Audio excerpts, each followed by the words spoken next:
Okay, so Grow a Garden is, in my opinion, the worst Roblox game of all time. You might be like, really? Worst Roblox game ever, out of all of them, really? Hey, all I'm saying is, hear me out. I recently tried actually playing the game. I will admit, I'd kinda hated on Grow a Garden for a while without actually trying it myself, which is a bit dishonest. So I gave it a shot, and after a couple hours in the game, my opinion did change. I realized Grow a Garden is not just a bad game, it's like very mildly evil. Every single aspect of Grow a Garden is purposely made in such a way as to really encourage the players to keep coming back and keep playing. Which, duh, yeah, that's like the point of live service games, I know. But Grow a Garden is so blatant with it. It's elevated to such an extreme. For example, the shops, where you can buy different plants to grow and tools to use. They restock every 5 minutes. You can't just buy the rare plants you want. No. You have to sit there and wait and hope that they come into stock each refresh. Realistically, if you want any of the epic, divine, mythical plants, you have to join the Grow a Garden Stock Update Discord server and turn notifications on.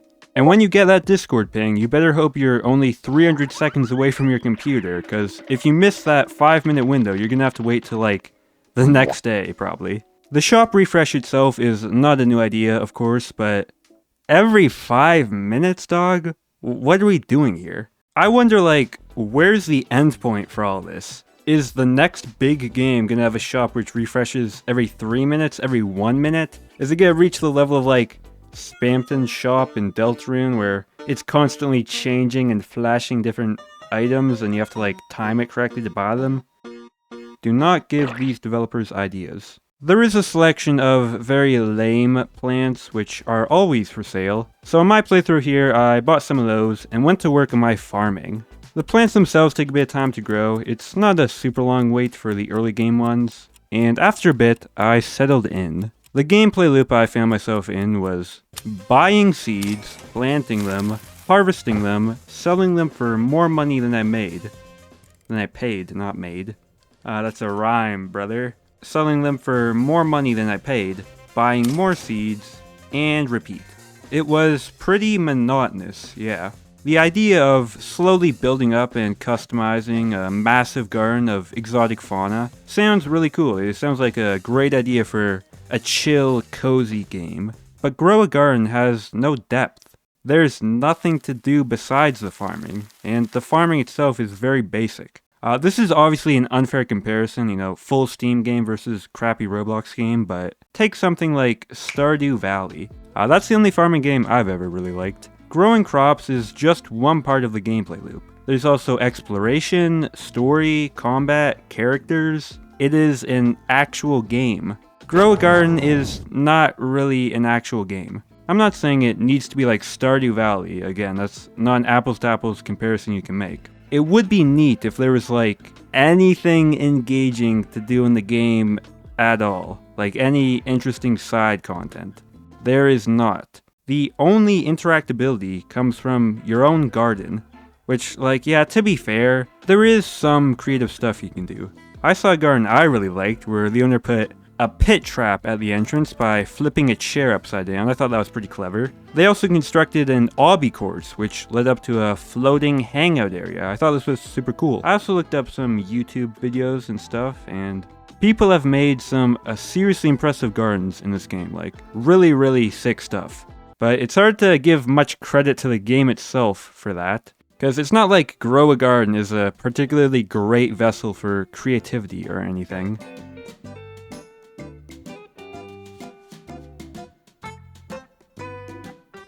All I really did was plant, harvest, and buy fruits. And as I was doing this, I kind of wondered, like, how is this game so popular? It seemed not just bad, but also boring. How could it have earned such a massive player base, primarily composed of young children who are typically easily distracted? Believe me, I know that from my YouTube retention stats. Gotcha there. Well, the more I played, the more I started to understand. The game's popularity is, I would wager, mainly due to a multitude of slimy, greasy, very effective game design choices the developers made. Grow a Garden is like the final Pokemon evolution of every degenerate game design technique the worst type of Roblox games have popularized over the past years. I already talked about the timers, but the timers are not just for the shops. Everything in this game is meant to make you wait, to make you want to come back later when the countdown finishes. What should be one-click interactions, where you press buy and get an item, turn into prolonged waiting sessions for absolutely no reason. It is ridiculous. Like, you want to craft an item, hand over the materials, and sure, no problem. That'll just take 30 minutes real time, maybe an hour, maybe 4 hours for something more complex. Oh, you want to get a dinosaur? Yeah, that's epic, man. You just have to buy a pet egg. The cheapest one will only take 10 minutes to hatch. And then you have to feed that pet to a machine to prep it, which takes an hour. Although that goes down to only 24 minutes if you max out all the upgrades. So, hey, that's not bad. And once you finally get that dinosaur egg, you just have to plant it in your garden. And wait another 4 hours to find out what pet you'll get. You won't know until it hatches, by the way, so hope you get the pet you want, otherwise you'll have to do it all over again.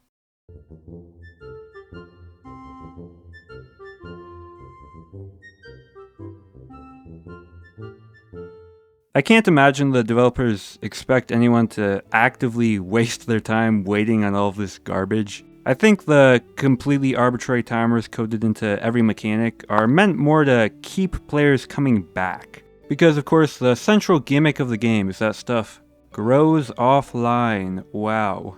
And that includes plants and eggs and all that stuff, so you can just go do whatever with your day and come back later when you know your stuff will be ready. It's a genius gimmick, honestly. I'm kind of surprised it took until 2025 for a game to pop off using it. And I can see why it's so effective. Because if someone's invested a bunch of effort into the game to get, a dinosaur egg, if you don't come back, you're missing out on the reward for all the time and effort you put in. You're missing out on that epic dinosaur.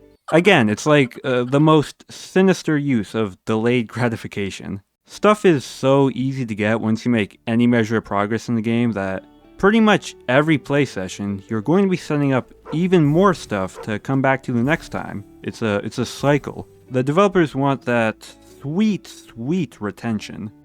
And they also want to take your money too, of course. As I mentioned, the animals inside the eggs, some of which you have to wait 5+ hours to open, are unknown until they hatch. They added pet simulator-like gambling and made it worse. Yeah, we're gambling in this bit, right? I know the topic's kind of been beaten to death, flogged like a dead horse, so to speak, but gambling in a game for kids is probably not the best thing, but who's to say, right? We don't know. In addition to the randomness of pets and the shops and the potential for environmental events and other junk like that, there are also just straight up spinny wheel slots, so that is pretty cool. There's this nifty little shop tab on the left side of the screen where you have Robux only gambling, which is essentially real money gambling because, 5-year-olds don't get paid commissions, they have to buy Robux. So maybe you would say that's a bit immoral, but hey man, if I was a developer I'd be like, hell yeah, let me get my third Lambo off this. I'm gonna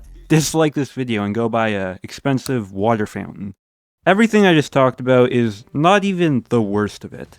Okay, actually it might be the worst of it, like objectively that might be the worst part, but this next thing genuinely made me very angry, so I'm talking about it too. For this video, I bought various stuff in the game to test it all out. At one point, I decided to blow 179 Robux on a cosmetic crate to see what I would get. These are like the type of crates that give you stuff you can decorate your base with, So I buy it, I spend the 179 Robux, and I go to open it, and the game says you have to place this in your garden, which I thought was weird, but I was like, whatever. I go do that, I plop it down, and I go to open it, and I'm greeted with a 30-minute timer preventing me from opening the crate I just bought, and a prompt to pay more Robux to skip the waiting. Oh my god. Oh, I actually just got... Oh god. I don't think I've ever seen shamelessness on this level. The developers are cold for that. On the topic of the developers, the other day on Twitter.com, I saw some tweets from Jandel on my timeline. Jandel is like owner, collaborator, partner, developer, I don't know. He's something. He's part of the Grogarn squad in some way. He's the second highest ranked person in the group. And I saw these tweets and they kind of confused me. Not to, start a personal beef or anything, but Jandel speaks of Grow a Garden as if it's some innovative game which is going to help accelerate the process of legitimizing Roblox as a real platform for serious games. This attitude just confuses me. What exactly is so special about Grow a Garden? How does it in any way represent the future of gaming? Okay, I know what you could say there, but that's a very cynical take, so I won't say it. The numbers it's pulled are ridiculous, of course. I'm sure some CEOs saw the game's success and started calling their Roblox contacts, but the numbers are the only notable thing about it. And maybe to the higher-ups, that's all that matters, right? Maybe that alone is a step forward for Roblox, and I'm being naive and idealistic by thinking the game's quality matters at all. The engagement and retention farming in Grow a Garden clearly works, I'll give them that. But is that something we should hope game studios aspire to? Is that really something to celebrate? If we take a step back and look at Grow a Garden as a game, which, are designed for people to play and to have fun in, I don't see any positives to take away from it. Any examples of what to do right. It's a game without real gameplay. It's a game with timers and microtransactions baked into every mechanic. It's a game with no substance, no setting, no personality, no ideas, no originality, no soul, and no artistic value. It's not even a particularly well-made game. The modeling is mediocre, the retro style is clearly only used because it's both trendy and very easy to design for. The developers couldn't be bothered to line up the stud textures with the actual models. The map layout has zero effort, it's literally a flat base plate, and they didn't even care enough to design unique stalls for all the vendors. The UI is terrible all around. Visually it's ugly. I think I could make something better in paint.net. And functionality wise it is miserable in pretty much every aspect. Like, just look at this, dog. The inventory might be the worst inventory in any game ever made. Why does it work like this with your fruit harvesting? Why is the fruit harvesting like this at all? Who decided you should have to sit there for 2 minutes holding E to pick up each fruit individually every time you go to harvest? Why is the selling so slow? Why is the lighting so bad? Why are there 6 garden plots when you can only have 5 players in the server? Why are there 2 separate buttons to teleport you to both the buying and selling stalls even though they're only 5 feet away from each other? Meanwhile, there is no button to teleport you to the pet and gear shops which are on the far side of the map. Ring ring, just hit the devs. I actually have an answer to that last one. It was a purposeful design choice so they could sell you a fast travel item to that spot later. And the item only has 5 uses before it breaks, and then you have to buy it again. And I am not joking. According to the Grow a Garden group rankings, there are 38 developers for this game. If that is accurate, I will tell you right now, 37 of those people are just there to steal a paycheck. There is maybe one guy actually making this game. That's the only explanation. How can you make $1 zillion, employ 38 different developers, brag about being the future of both Roblox and gaming, and still publish a game this cheap, this low budget?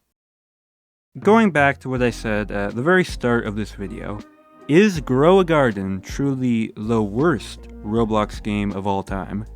Yeah, I still think so. Ignoring like condo, weirdo, illegal games, that's a whole different thing. Obviously that's worse. I'm talking like regular games for regular people, Back to the point, you might run across a game like this, and as empty as Grow a Garden is, it definitely has more content than this. So, is this not objectively a worse game? Well, this game at least is not designed to waste my time, I like that. This game is also not pumped full of a million microtransactions, I like that.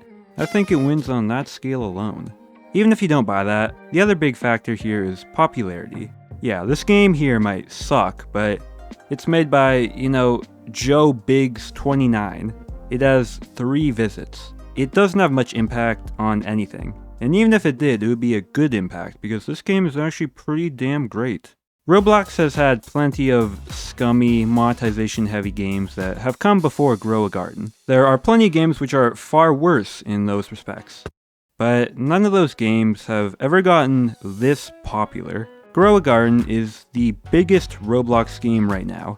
It pulls in millions of players daily. It currently has over 16 billion visits. Going back to those tweets, Jandel himself states that even if you don't like the game, there's no denying the impact Grow a Garden has had on the platform as a whole. Which, I'd say is true, yeah. What I'm getting at here is that the impact is bad, because the game sucks, it's terrible, and it's also very predatory. I don't want to talk down to people who do enjoy Grow a Garden or be like condescending or anything, sorry if you caught that vibe. Everyone has different taste. I imagine some people just like to chill and harvest some fruits, and I'm sure you can have fun with the game, you do you. I do think that Grow a Garden is an objectively low quality game. I also think it's a slightly evil game, although that take is more subjective. And the thought of it influencing talented developers and showing, what gets popular, what works on the platform, and it's this. It's kind of depressing and sad, I want more good games. I don't usually make videos like this. I was just kind of like, I'm bored. What would be a interesting video? I know. Complaining about Grow a Garden. That will surely be a very brave thing to do. And I think it was. Please comment in celebration of my boldness. TLDW, if anyone's skipping here, if anyone's skipping to the end, I don't know why you would skip to the end in this video. It doesn't even really... but if you are... Basically, Grow a Garden is kind of a mid game. I prefer Pet Simulator. That one's my favorite.